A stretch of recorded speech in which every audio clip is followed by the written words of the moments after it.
At 76, Stevie Nicks has $100 million in the bank and a legacy that will live forever. But behind the doors of her empty mansion, the reality is far from a fairy tale. Why did the Queen of Rock and Roll choose a life of total isolation? And what really happened during that emergency hospitalization that changed everything? We look at our rock gods and assume their wealth forms an impenetrable shield around them. We see the sellout stadium tour, the sparkling shawls, the mythical aura of a woman who defined an entire era of music.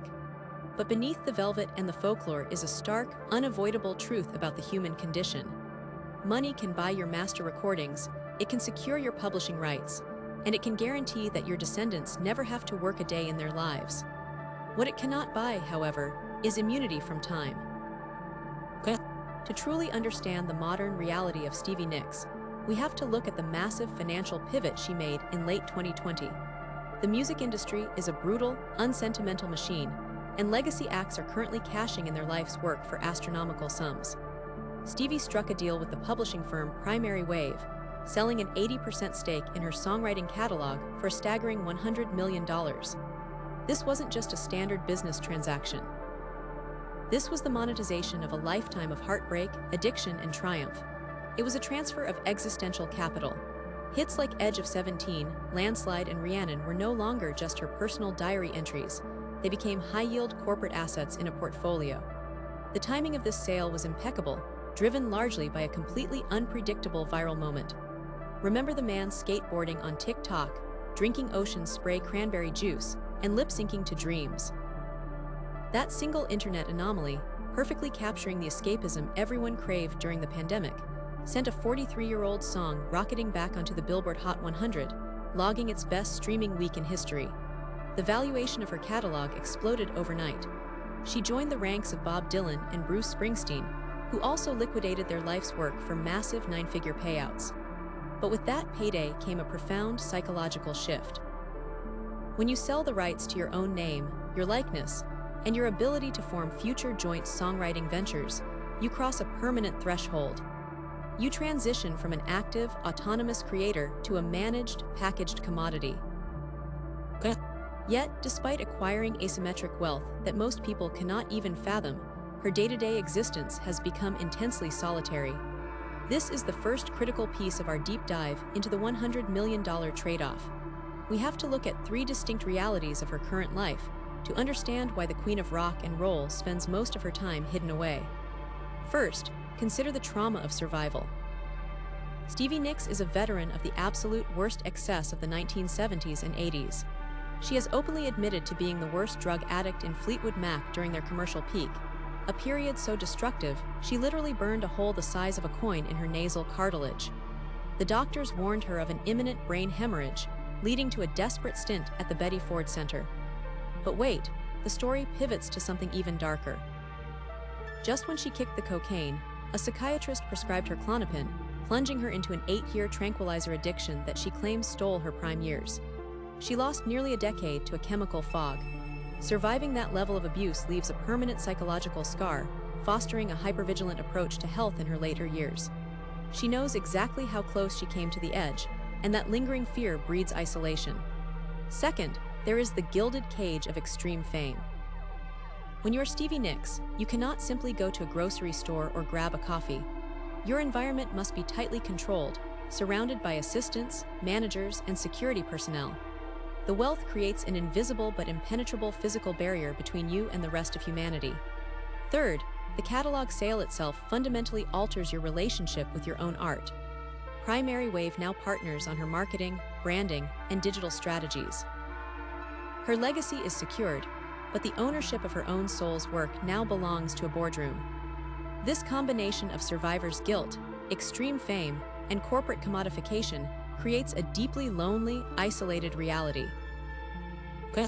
This fragile, carefully managed reality shattered completely in July of 2024. And this brings us to the terrifying emergency hospitalization that the PR machines tried desperately to downplay. When a legacy rock icon cancels a stadium show, the official statements are always masterclasses in risk dilution. The concert venue in Glasgow released a mild, heavily sanitized message citing a recent leg injury requiring a minor surgical procedure and a few days of recovery. It sounded routine. It sounded like the simple wear and tear of a touring musician pushing through a busy schedule. But the truth, which Stevie herself eventually confessed to the audience weeks later, was a chaotic, middle-of-the-night nightmare that highlighted the extreme vulnerability of being 76 years old on the road. Imagine the sensory reality of the scene. She wasn't roughing it on a cramped, diesel-smelling tour bus.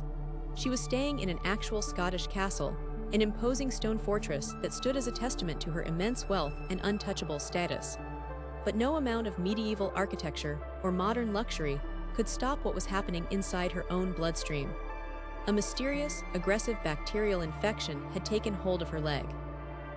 The cold isolation of the Scottish Highlands suddenly felt less like a fairy tale and more like a trap. At 2 in the morning, the pain and the sheer terror reached a boiling point. She looked at her assistant and stated with absolute panic that she was not kidding, and they needed to go to the emergency room immediately. Her butler hurried them into a luxury BMW sedan, and they sped blindly through the pitch-black night to a local hospital. She spent 2 full days confined to a hospital bed, fighting an infection that threatened not just her European tour but her life. It is a profoundly counterintuitive image. Here is a woman worth $100 million, a dual inductee into the Rock and Roll Hall of Fame, fleeing a castle in the dead of night, completely at the mercy of her own failing biology. Medical longevity experts observing from afar noted that her severe history of cocaine abuse makes her a prime candidate for dangerous blood-clotting issues in the extremities. While her representatives vehemently denied those specific claims, the undeniable truth remains that the human body keeps a meticulous, unforgiving ledger. The physiological debts we accrue in our 20s and 30s are eventually collected with interest. She admitted to the crowd that she had been fighting the infection for the entire tour, pushing her aging body to the absolute limit just to fulfill her obligations. The mechanical reality behind these tour cancellations reveals the hidden, technical logistics of the modern music industry. When a legendary artist in their late 70s hits the road, it is not just a musical endeavor. It is a massive, highly leveraged financial operation governed by actuarial algorithms and merciless insurance underwriters. The technical details of tour insurance for elderly rock stars are staggeringly complex. Every single show represents millions of dollars in ticket sales, local venue revenues, merchandise logistics, and crew salaries. To even secure a policy, artists must undergo rigorous, invasive medical evaluations. When Stevie Nicks was rushed to the hospital at 2 in the morning, an entire corporate apparatus had to snap into action behind the scenes. The phrase minor surgical procedure is deployed specifically as a psychological tactic to prevent mass panic among ticket holders and Wall Street investors. If the public believes the artist is critically ill, the secondary ticket market crashes instantly, future tour dates are immediately jeopardized, and the artist's brand equity takes a massive hit. Rescheduling a stadium or arena show at massive venues like the OVO Hydro in Glasgow or the Co-op Live in Manchester is a logistical nightmare of epic proportions. You are dealing with unionized stage crews, international transport fleets, and tightly packed venue calendars that are booked years in advance. For Stevie, the physical toll of masking her pain and fighting a systemic infection across an international tour is unimaginable. The adrenaline of thousands of screaming fans can only mask the body's biological warning signals for so long. She had to undergo an operation, recover in a matter of days, and force herself back onto the stage simply because the relentless machinery of the tour demanded it. This is the ultimate paradox of her asymmetrical wealth. She has enough capital to buy a private island and never sing another note, yet she is still caught in the grinding gears of the touring industry, forced to answer to legal contracts and demanding crowds even when her body is screaming for rest. To fully contextualize this, we have to look at the broader landscape of rock mortality and the incredibly heavy burden of being the last one standing. Stevie Nicks is navigating an industry where her closest peers are rapidly disappearing.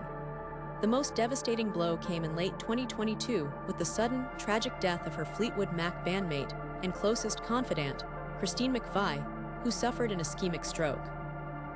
Stevie has publicly stated that Christine was her soulmate, the undeniable heart and stabilizing force of the band. Without her, Stevie admitted that Fleetwood Mac simply cannot exist. There is a profound, suffocating grief in watching the people who built your entire world fade away. When you are the survivor, the money in the bank feels increasingly hollow. We see similar dynamics shifting across the entire music industry. Legacy artists are liquidating their life's work, while they still can, desperately trying to organize their estates before the clock runs out. We saw a different angle of this exact power dynamic when Taylor Swift fought tooth and nail to reclaim her master recordings from private equity, proving how vital ownership is to a young, active artist building an empire. But for the veterans of the classic rock era, the strategy shifts entirely from acquisition to liquidation. They trade their hard-earned copyrights for financial security, hoping to buy peace of mind in their twilight years. But as Stevie Nicks' Midnight Hospital run proves, peace of mind is an illusion that no amount of money can purchase. At the end of the day, Stevie Nicks is a living legend trapped between a mythical past and an unforgiving present. She has secured a 9-figure fortune, ensured her timeless music will echo through eternity, and cemented her status as the undisputed queen of rock and roll. But the mansions remain quiet. The road remains grueling. And the body, no matter how much we wish otherwise, is entirely human. Her story is a brilliant, terrifying reminder that we all owe an inescapable debt to time, and no amount of gold can ever pay it off. But if you think the inner workings of Stevie's $100 million catalog sale are fascinating, you will not believe the dark, twisted history of what happened when Michael Jackson went behind Paul McCartney's back to buy the entire Beatles catalog. The brutal betrayal destroyed their friendship forever, and the financial fallout from that single transaction is still shaking the music industry today.